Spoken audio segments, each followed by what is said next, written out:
ఇప్పుడు నిన్న సజ్జల రామకృష్ణారెడ్డి అలనాటి సకల శాఖ మంత్రి, ఇప్పుడు ఉన్న అసెంబ్లీలో ప్రతిపక్షం కాకపోయినా ప్రతిపక్ష పార్టీ ఆ ప్రతిపక్ష పార్టీ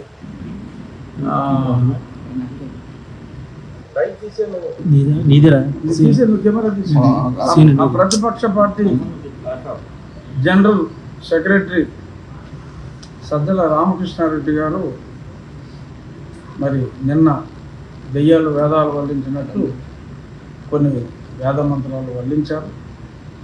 దాని సారాంశం ఏంటంటే,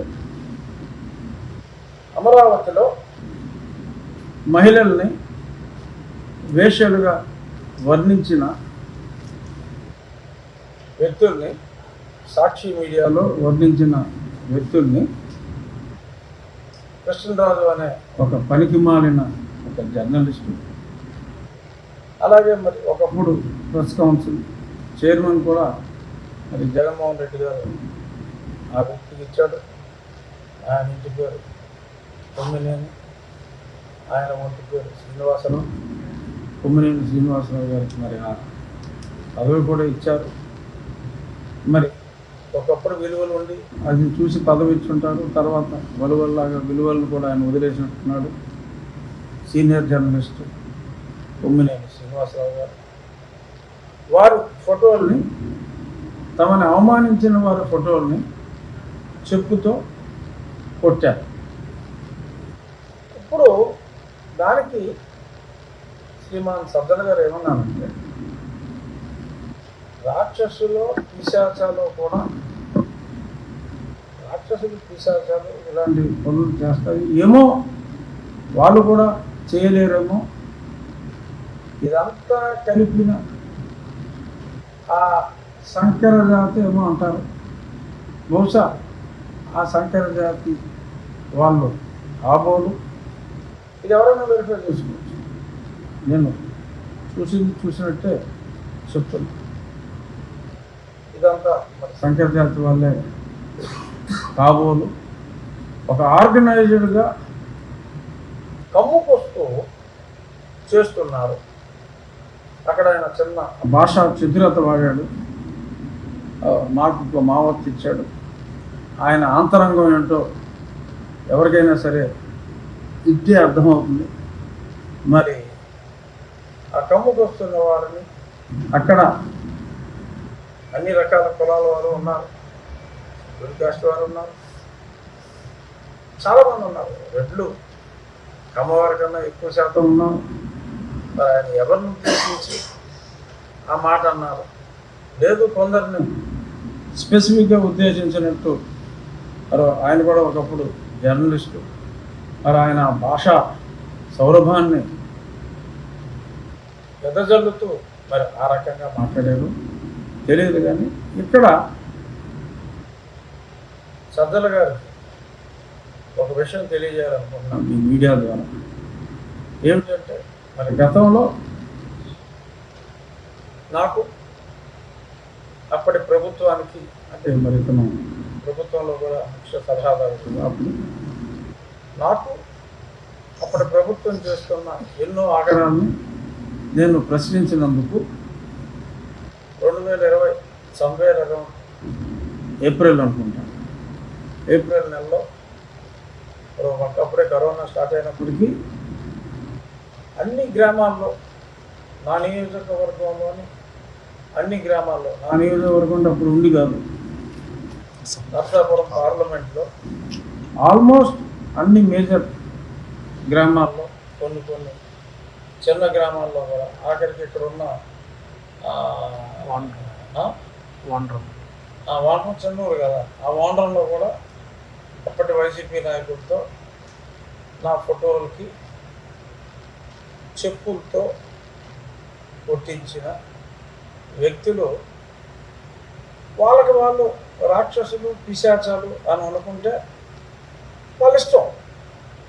అప్పుడు కూడా నేను వీళ్ళంతా రాక్షసులు పిశాచాలు సంకర జాతి వాళ్ళు అని నేను పొరపాటును కూడా మాట్లాడు. అది వాళ్ళ వ్యక్తిత్వం, వాళ్ళ ఇష్టం. ఏదో చేశారు, దిష్టి బొమ్మలు తగలబెట్టారు. మరి దిష్టి బొమ్మలు తగలబెట్టడం అంటే మరి అది కూడా తీవ్రమైన చర్య. మరి కొంతమంది అయితే సరే చెప్పుకోవాలంటే బాధ అనిపిస్తుంది, మూత్రం కూడా పోసారు. అవి కూడా డైరెక్ట్గా టీవీలో చూపెట్టకపోయినా సోషల్ మీడియాలో అవి పెట్టి చాలా ఆనందించారు. మరి వాటిని రాక్షసానందం అంటారా, పిశాచానందం అంటారా, సరే ఏదో డైరెక్ట్గా మనం టచ్ చేయలేక ఏదో పిల్లవేషాలు వేసారులే, పిల్ల మెధవాలు అని చెప్పి నేను అప్పటికి క్షమించిన. మరి ఎండ్ రిజల్ట్ చూశారు కదా, ఏమైంది? ప్యాక్ చేసి పంపించాను కదా. నేను ఎంత పని చేశానో మీకు తెలుసు కదా. 2 సంవత్సరాలు ఒక్కడనే పోరాడు, ఇంటర్వ్యూ ఇలా చేస్తారా. సో సరే, అది పాస్ట్. ఇప్పుడు మరి వాళ్ళకి బుద్ధి వచ్చిందేమో తెలియదు. వాళ్ళు చేసిన ఒక ఎంపీ పైన వాళ్ళు చేసిన పని ఒక చెత్త మాటలు నిరంతరం మాట్లాడుతూ అదే సాక్షి ఛానల్లో కూర్చొని ఇంకెవడో పిలవడాలి ఆ కృష్ణరాజు. నన్ను కూడా ఎన్నో మాటలు మాట్లాడాడు గతంలో. పైగా మళ్ళీ క్లారిఫికేషన్ ఇస్తూ ఇంకా అసహ్యంగా మాట్లాడాడు. ఇప్పుడు సంకర జాతి అని మాటలు మాట్లాడటం అంటే మరి అది మామూలు డెరోగేటరీ కాదు. ఆ ఇద్దరు మూర్ఖపు జర్నలిస్టులకి మరి ఈయన్ని కూడా మరి మూర్ఖుడు అనాలో మరేమనాలో మరి నాకు తెలియదు. ఈయన అగ్నికి ఆజ్యం పోసినట్టు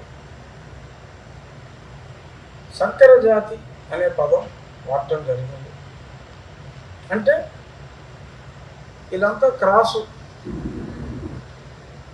ఇక దాన్ని పూర్తిగా విశ్లేషిస్తే మరీ జుగుప్సాకరంగా అసహ్యంగా ఉంటుంది. అందులో ఎస్సీ సామాజిక వర్గానికి చెందిన వాళ్ళు ఉన్నారు, రెడ్డి సామాజిక వర్గానికి చెందిన వాళ్ళు ఉన్నారు, అన్ని సామాజిక వర్గాలకి చెందిన వాళ్ళు ఉన్నారు. మరి అమరావతి ప్రాంతంలో మరి ఇప్పుడు నేను కూడా మరి ఈ డిప్యూటీ స్పీకర్ అయిన తర్వాత, ఎమ్మెల్యే అయినప్పుడు నేను ఇల్లు తీసుకోలేదు, కానీ డిప్యూటీ స్పీకర్ అయిన తర్వాత నేను కూడా అక్కడ ఇల్లు తీసుకున్నా. మరి నేను కూడా ఒక రకంగా అమరావతి ప్రాంత నివాసనే. జగన్మోహన్ రెడ్డి లాగా జగన్మోహన్ రెడ్డి ఇంటికి నా ఇంటికి 500 మీటర్ల దూరం ఉంటుంది అంతే. అంతా ఒకటే కాంపౌండ్, ఒరిజినల్ కాంపౌండ్ ఒకటే. సో జగన్మోహన్ రెడ్డి ఇంటికి నా ఇంటికి 500 మీటర్ల దూరం ఉంది. మరి గతంలో నా మీద చెప్పులతో కొట్టించిన వ్యక్తి రాక్షసుడైతే మరి ఆ రాక్షసుడి పక్కనే కూతవేడు దూరంలో నేను నివసిస్తున్నా. ఇప్పుడు అందరినీ కలిపి అమరావతి ప్రాంతంలో ఉన్న వాళ్ళందరినీ మరి సంకర జాతి అని ఆయన కూడా అక్కడక్కడ ఉంటున్నాడు. సజ్జల గారు కూడా ఏదో ఒక గ్రూప్ కాలనీలోనే సజ్జల గారు కూడా ఉంటున్నాడు.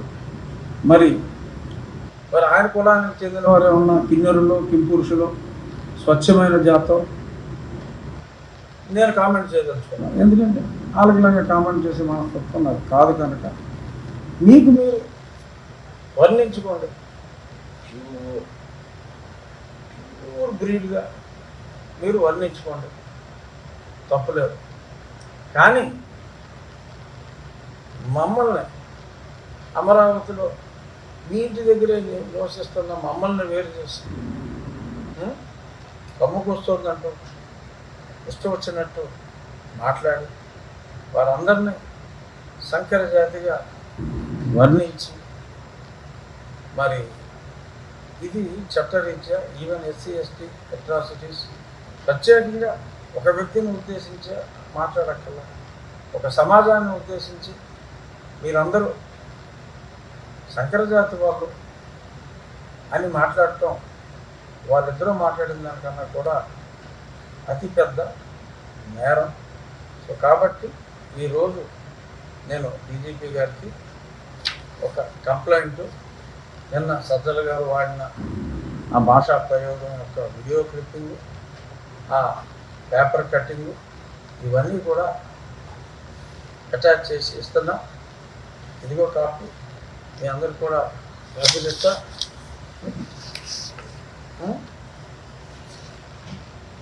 సో షూట్ చేసుకోవచ్చు. కొద్ది కింద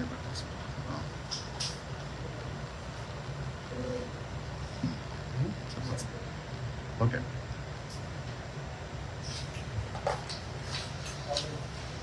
కాపీ కూడా చూసుకోండి. ఇంకో దాంట్లో కాపీ ఉంది.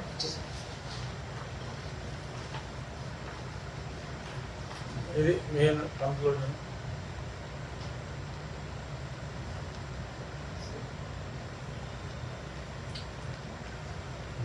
అలా పంపిస్తే సో ఇది కూడా కాపీలు ఇస్తాం. ప్రింట్ మీడియా వాళ్ళు కూడా తీసుకోవచ్చు. ఆల్రెడీ నా డిప్యూటీ స్పీకర్ ఆఫీస్ నుంచి నా మనిషిని తీసుకుని బీజేపీ ఆఫీస్కి ఇవ్వమంటం జరిగింది. నేను కూడా డీజీ గారికి ఫోన్ చేసి కూడా మాట్లాడతాను. ఈ విషయాన్ని సీరియస్గా తీసుకోవాలి. ఎంత చేసినా మరి నిన్న ఒక వ్యక్తి దొరికాడు, ఇంకో వ్యక్తి పారిపోయాడు. మరి ఎందుకు పారిపోయాడో తెలియదు. అతను మాట్లాడింది తప్పు కానప్పుడు. అన్నిటికన్నా ఆశ్చర్యకరమైన విషయం, మరి సాక్షి యాజమాన్యం కూడా రన్ చేసేది ఒక మహిళే. మరి భారతిరెడ్డి గారు అడగచ్చు.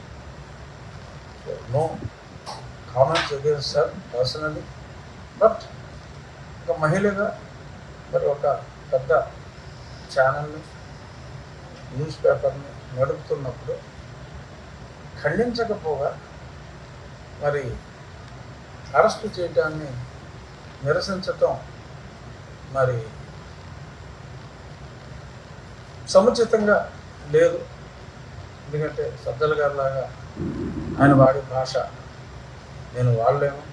నేను జర్నలిస్ట్ కాకపోయినప్పటికీ ఇప్పుడు కూడా నా సభ్యత, నా లక్ష్మణ రేఖను దాటి నేను అసభ్యంగా మాట్లాడలేదు, మాట్లాడకూడదు, మాట్లాడలేను కూడా. సో కాబట్టి అది వారి విచక్షణకే మరి దీన్ని ఖండించాలా, ఖండించకూడదా అనేది. ఎందుకంటే వారు కూడా వారానికి 3 రోజులు అమరావతి ప్రాంతంలోనే నివసిస్తున్నారు. మేమున్న దగ్గరే మళ్ళీ నెత్తి ఒక్కనిస్తున్నాం. సో కాబట్టి ఆ పార్టీ నాయకులు మరి ఇటువంటి వారిని ఇంకా ప్రోత్సహిస్తూ పార్టీలోనే ఉంచుకోవాలా. సరే ఉంచుకుంటే పాలకపక్షానికి మంచిది అలాంటి వాళ్ళు. ఎందుకంటే సెల్ఫ్ గోల్ చేసుకుంటూ పోతూ ఉంటారు. దాన్ని మనమే రాజకీయాల్లో ఆత్మహత్యలు తప్పితే హత్యలు ఉండవని చెప్పి నేను గతంలో కూడా ఎన్నోసార్లు చెప్పడం జరిగింది. ఓకే, వాళ్ళు ఆత్మహత్య చేసుకుంటే అది వాళ్ళ ఇష్టం. కానీ ఇంతమందిని శోభ పెడుతూ అనరాని మాటలు అంటే మరి మనకి రాజ్యాంగం అని ఒకటి ఉంది. ఆ రాజ్యాంగంలో వాక్సమతంతులు వచ్చినప్పటికీ ఇష్టం వచ్చినట్టు, నోటుకు వచ్చినట్టు వాక్కూడదని చెప్పి కొన్ని రూల్స్ ఉన్నాయి.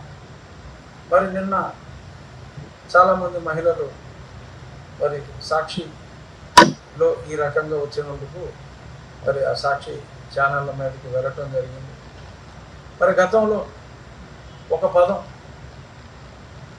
అనాలోచితంగా మరి ఒక వ్యక్తి ఏదో చాలా సినిమాల్లో కూడా హీరో కృష్ణ కూడా సినిమాల్లో ఏంట్రా బోసుడీకే అని అంటాం కూడా జరిగింది. సో అదేదో ఒక మాటగా మరి బోసడీకే అంటే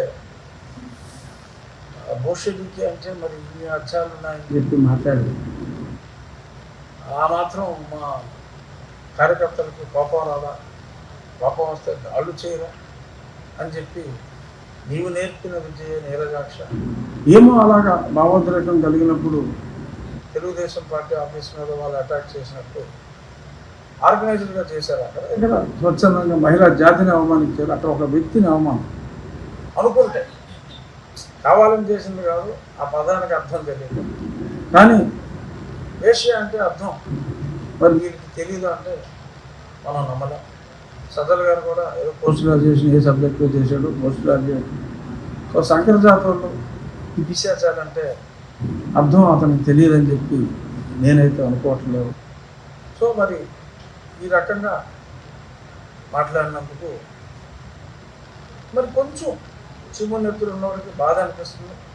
ఆ బాధలో చిన్న రియాక్షన్ ఉంటుంది. ఇదివరకు గౌతమ్ సవాంగ్ గారు కూడా చెప్పారు, మరి కోపం వచ్చినప్పుడు చెప్పేశారు ఏంటి అని ఏదో కోపం ఎక్స్ప్రెస్ చేసుకున్నారు. దట్స్ ఆల్ రైట్ అని ఆయన అన్నారు. మరి జగన్మోహన్ రెడ్డి గారు కూడా భావోద్రేగానికి, నన్ను ఇలా అన్నందుకు భావోద్రేగానికి గురయ్యి వేరే వాళ్ళు ఇలా చేశారని ఆయన చెప్పినప్పుడు, డైరెక్ట్గా మూకుమ్మడిగా ఒక సమాజాన్ని అన్నప్పుడు మరి ఆయనకైనా చీమోనేత్రం ఉన్నది, ఆయన అభిమానులకైనా చీమోనేత్రం ఉన్నది, మాకు లేదా ఊరుకోవాలా అనే ప్రశ్న ఖచ్చితంగా ఉత్పన్నం అవుతుంది. ఏదేమైనా చిన్న ఎబరేషన్ అయినప్పటికీ కూడా ఇది నీవు నేర్పిన విజయే నీరజాక్ష అని సవినయంగా ఎడుగురు సంధించి జగన్మోహన్ రెడ్డి గారు, సజ్జల రామకృష్ణారెడ్డి గారికి ప్రజలందరి మనోవేదనను తెలియజేస్తూ, మనోవేదనను అనుభవిస్తూ ఖాళీగా కూర్చుంటానికి ఇక్కడ ఎవరూ లేరు ఇక్కడ. సో ఖచ్చితంగా ఈ కంప్లైంట్ మీద కూడా చర్యలు ఉంటాయి. సజ్జల రామకృష్ణారెడ్డి గారి మీద కూడా తప్పకుండా చర్యలు ఉంటాయి. చర్యలు తీసుకోకపోతే సమాజం హర్షించదు. డెఫినెట్గా వాళ్ళలో మార్పు వస్తుందా రాదా అన్నది వారిస్తాం. మళ్ళీ పైగా అక్కడ ఒక వార్నింగ్ ఎంతకెంత ఉంటుంది రే అంట, మరేంటో అదేంటో ఇదెంతో అలా చూపెట్టేదంతో. సరే చూసుకుందామమ్మా, చూసుకోవడానికి మా ప్రజలందరూ కూడా రెడీగానే ఉన్నాం. మీరు ప్రకాష్ రాజు గారు ఏదో సినిమాలో చెప్పినట్టు పోగిరి నిన్న ఫ్లైట్లో కూడా కలిసి కూర్చున్నాం. ఈ డైలాగ్ గురించే మాట్లాడుతున్నాం, గిల్లితే గిల్లించుకోవాలని. అలాగా నువ్వు ఆ సినిమాలో పోగిరిలో ప్రకాష్ రాజు అయితే మేమందరం మహేష్ రా అని చెప్పి చెప్తూ అన్న ప్రశ్నలు అంటే అంటే దీనికి మన సబ్జెక్ట్ మారిపోతుంది. Thank you. సబ్జెక్ట్ మారిపోతుంది సార్.